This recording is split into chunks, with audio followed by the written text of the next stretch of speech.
and welcome back to the channel. I have been busy. Not all of that is mine. This is a team project.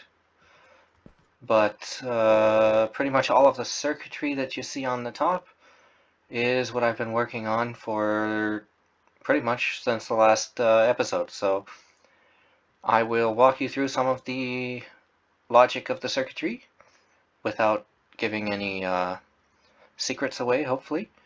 And that'll be the episode, so let's get into it. I got it down. Shoot international under pressure. What must be what? Show some respect. Let's go, Brandon.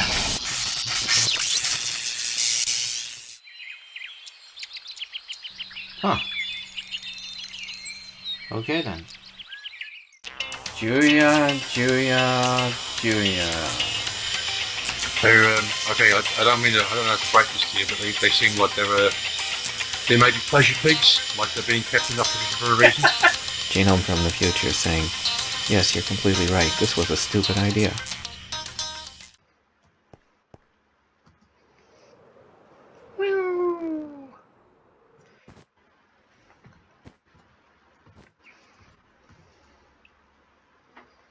Alright, so the thing that this is for is a game called Decked Out, I think, or something similar. So, member of my team, Daddy-O, you saw him in the last episode, I think? Yeah. So he really wanted to make the game, and it's, I think, similar to Decked Out. I really still don't exactly know what the original Decked Out is. He sent me the video to watch like 2 or 3 different times, and I skimmed it the first time, and then I just haven't gotten around to watching the other one. Nick Ricada, stop making so many videos. Anyway, yeah, so it's basically like a dungeon kind of game. So there are Ravengers that try to kill you, and you're trying to find secrets. Okay? I don't want to get too much into the logic of the, too much into the specifics, because I'm not exactly sure what's supposed to be known and what's supposed to be mystery to the players that are going to play from the realm, from the SMP. So, long story short, there's a system where you, okay, so there are cards, I guess, which are just items that are renamed, and those items determine different bonuses you get, so like different abilities you get within the game, and one of them is stealth. So as you're playing this game, what's going to happen is that there are walls between the hallways that you're, between the wall, there are walls that divide the maze into the maze part of the dungeon, right? So apparently, the Ravagers are looking for you, right? So you're trying to avoid getting killed by Ravagers because you don't have any weapons or armor, and they can't see you if their walls are there, right? So the walls, slowly, as time goes on, the walls come up, and the Ravagers can see you from farther away and come get you, right? So it's then more difficult.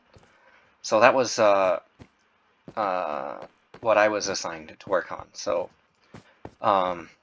basically, if you have a stealth card, there are 2 different stealth cards. There's a low-level stealth card and a high-level stealth card, and that will slow down the amount of wall going upage, however you want to word that, that allows the Ravagers to see you less. So you get a bonus if you have that, right? Does that make sense? I think it makes sense. Anyway, so my job was to do those 2 things. Make it so that the walls go up over time, and second, to make it so that the bonuses actually work. And then this one is reset. But anyway, so what I wanted to do, or what we wanted to do, what I was assigned to do, was make it random. So basically, inside there are triggers, and the triggers will trigger this system, which will randomly decide whether or not to trigger this randomizer here, which then randomly, based on which output you get from this dispenser, will randomly determine which walls go up. Okay, and then the stealth bonus is a separate thing. Okay, but so that's how that works. So randomly over time, as the player is searching through all this stuff, triggering the different triggers, then those triggers are going to trigger this randomizer, which is going to be, in this instance, 2/3 chance of triggering this dispenser, which then will randomly trigger one of those walls to go up, which will stay up for the rest of the time that they're in the game. And so I just kind of wanted to go through the logic of the circuitry, because it was kind of fun to build this. So when I first started, I didn't really know how to make randomizers very much, so I actually made this randomizer system really bulky and redundant. I had like 2 droppers and 2 hoppers, and then, so did I just drop myself in here? Anyway, so I first made it with a whole bunch of different stuff, and then I slowly just 1 hopper and one dropper system that works really well. I've tested it; it works really nicely. So that then sends, if it's a stackable item, then it only sends a signal of 1. If it's a non-stackable item, because it's in a hopper, it sends a signal of 3.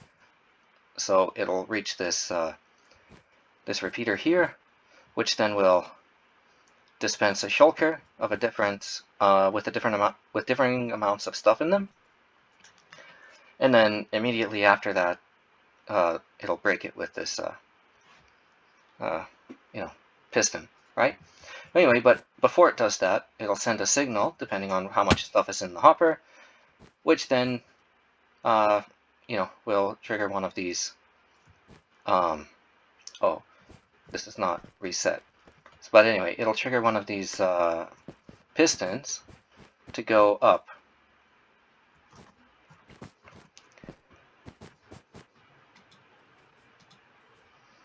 Yeah, that's all reset.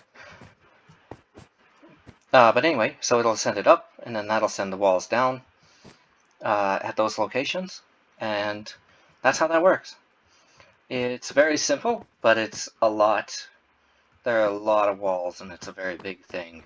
And I have them divided into different sections, and so it's kind of a spaghetti redstone mess.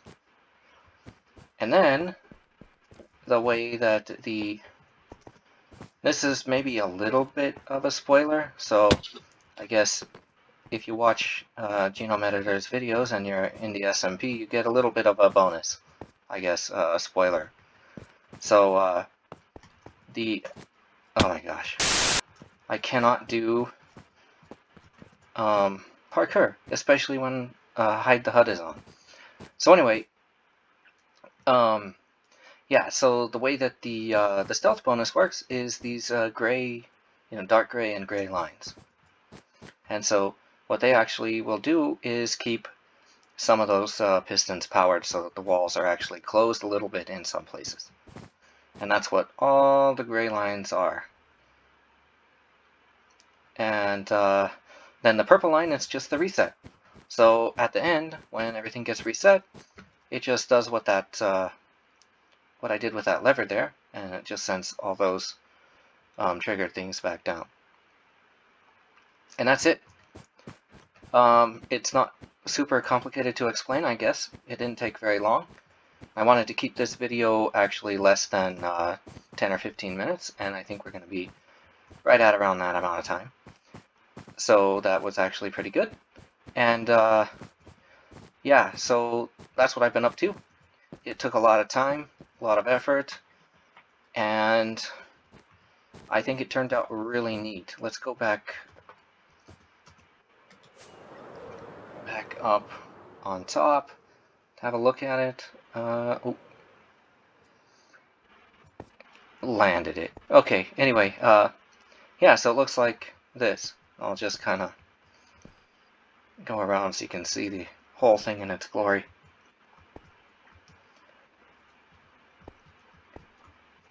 I think it's very cool. So that's it, and thank you for checking in on the channel. I hope you kind of like this this update. I wanted to do a a build along sort of episode, but given the secret kind of nature of this game, I didn't really want to accidentally share anything that some of the some of my viewers are actually in the SMP, and I don't want to ruin it for them. So instead, I just give you the tour with some kind of circuitry logic, and that's it. Oh, you want to see something funny? This is what happens when you fail to plan ahead. You end up with a dropper unloader that looks like this. Look at this mess. Yeah, that was... Yep. That was, this is what happens when you don't plan. Anyway, that's it for the episode. I will see you next time. Please hit the like if you liked it. Hit the dislike if you disliked it. If you want to make fun of me, drop down in the comments. If you have anything nice to say, you can also do that, I guess. And please subscribe. I'll see you next time. Bye-bye.